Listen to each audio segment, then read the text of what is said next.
வணக்கம். Moral of the story. ஒருத்தவங்களோட ஆரம்பகால வாழ்க்கையை வச்சு எதுவும் கிண்டல் பண்ணக்கூடாதுன்னு ஒரு மித்து இருக்குங்க. ஓகே, இதை பற்றி பேசுவோமா? ஒரு காடு, மூங்கில் காடு. அங்கே மூங்கில்கள் வளர்ந்துக்கிட்டு இருக்கு. அதில் 2 இளம் மூங்கில்கள் அப்போ தான் வளர ஆரம்பிக்குது. ஓகே ஓகே அவங்க 2 பேரும் ஒருத்தர் ஃப்ரெண்ட்ஸ் ஜாலியாக பேசிக்கிறாங்க. வளர ஆரம்பிக்குது. ஒரு குறிப்பிட்ட காலம் வளரும்போது ஒரு மூங்கில் நெடுன்னு வளரணும். ஒரு மூங்கில் வழக்கம் போல் நெடுன்னு வளருது. ஒரு மூங்கில் மட்டும் லேசாக வளைய ஆரம்பிக்குது. அப்பயே அது கிண்டல் பண்ண ஆரம்பிக்குது. என்ன என்ன நீ குனிய ஆரம்பிக்கிற, நிமிந்துரு, நம்ம எல்லாம் இப்படி வளரணும் தெரியுமான்னு. இந்த மூங்கில் என்னால் முடியல, என்னவோ தெரியல, என்னால் முடியல அப்படின்னு சொல்லிடுச்சு. கொஞ்சம் கொஞ்சமாக மூங்கில் வந்து ரொம்ப வேகமாக வளர்ந்துடும், கேள்விப்பட்டிருப்பீங்க. கொஞ்ச காலத்துல பார்த்தா இந்த மூங்கில் நல்ல நெடுன்னு ஒரு 10-15 அடி ஹைட்டுக்கு வளர்ந்துச்சு. அடுத்த மூங்கில் அதே 10-15 அடிக்கு அப்படியே வளைவ விளைஞ்சிருச்சு. அவ்வளோதான்.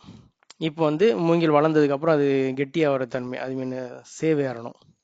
ஓகே, அப்போ தினம் இந்த நெடுன்னு வளர்ந்த மூங்கில் வந்து அந்த வளைஞ்ச மூங்கிலை பார்த்து கிண்டல் பண்ணும்.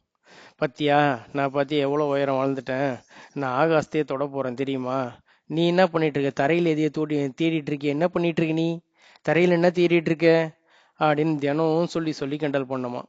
இந்த மூங்கில் அமைதியாக இருக்குமா. சரி, நமக்கு வாச்சது அவ்வளோதான், நமக்கு என்ன பண்ணுறது அப்படின்னு சொல்லிட்டு.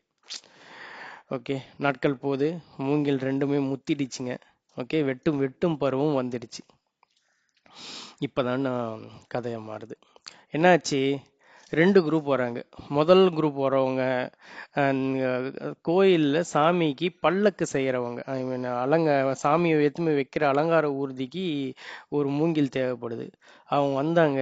வந்து பார்த்தோன்னே இந்த வளைஞ்ச மூங்கில், ஆஹா, நம்ம எப்படியோ அழகா, அவ்வளோ கரெக்டாக இருக்கே, அளவெடுத்த மாதிரி இருக்கே அப்படின்னு சொல்லி அதை வெட்டி எடுத்துகிட்டு போயிட்டாங்க. அதுக்கு அடுத்தது இன்னொரு குரூப் வந்தது. அவங்க வந்து சாதாரணமாக இந்த மூங்கிலிங்களை விற்கிறவங்க. அவங்க வெட்டி எடுத்துகிட்டு போயிட்டாங்க. அவங்க யாருக்கிட்ட எடுத்து போய் விற்றாங்கன்னா, கழை கூத்தாடிங்கிட்ட விற்றாங்க. அந்த மூங்கிலை அவங்க ஊராக கூப்பிட்டு போய் அந்த மூங்கிலை வச்சு அவங்க வித்தை செய்வாங்க. அந்த ஒரு கயிறு கட்டி அந்த மூங்கிலை பிடிச்சி ஒரு வித்தை செய்வாங்க, அவங்க கிட்ட கூப்பிட்டு போவாங்க. ஓகே, 2 இடத்துக்கு போயிட்டாங்களா. இப்போ வந்து இந்த மூங்கில் என்னாச்சு, கோயிலோட அலங்கார ஊர்திக்கு அந்த சாமிக்கு மேலே செட் பண்ணுற மாதிரி. அப்போ என்ன ஆகும்னா, சாமிக்கு போடுற மாலை, ஆரத்தி, தீபாரத்தனை எல்லாமே சாமியும் கிடைக்கும், அந்த மூங்கிலுக்கும் கிடைக்கும். அது மாதிரி. ஓகே, ஒரு முறை அந்த சாமி வர அலங்கார ஊர்தி வந்து திருவிழாவுக்காக வெளியே வருது. அப்போ அந்த கழை கூத்தாடியோட மூங்கிலையும் அவன் கழை கூத்தாடி வீடு எடுத்துகிட்டு போயிட்டுருக்கான். 2 பேரும் மீட் பண்ணிக்கிறாங்க. மீட் பண்ணிட்டு பேசிக்கிறாங்க. அப்போ வந்து இந்த கழை கூத்தாடிக்கிட்ட அந்த நெடு மூங்கில் சொல்லிச்சான், என்னை மன்னிச்சிரு, நான் வளரும்போது ஆஹா நான் எவ்வளோ உயரமாக வாழ்ந்துட்டேன், எப்படி நேராக இருக்கிறேன்னு உன்னை கிண்டல் பண்ணேன்.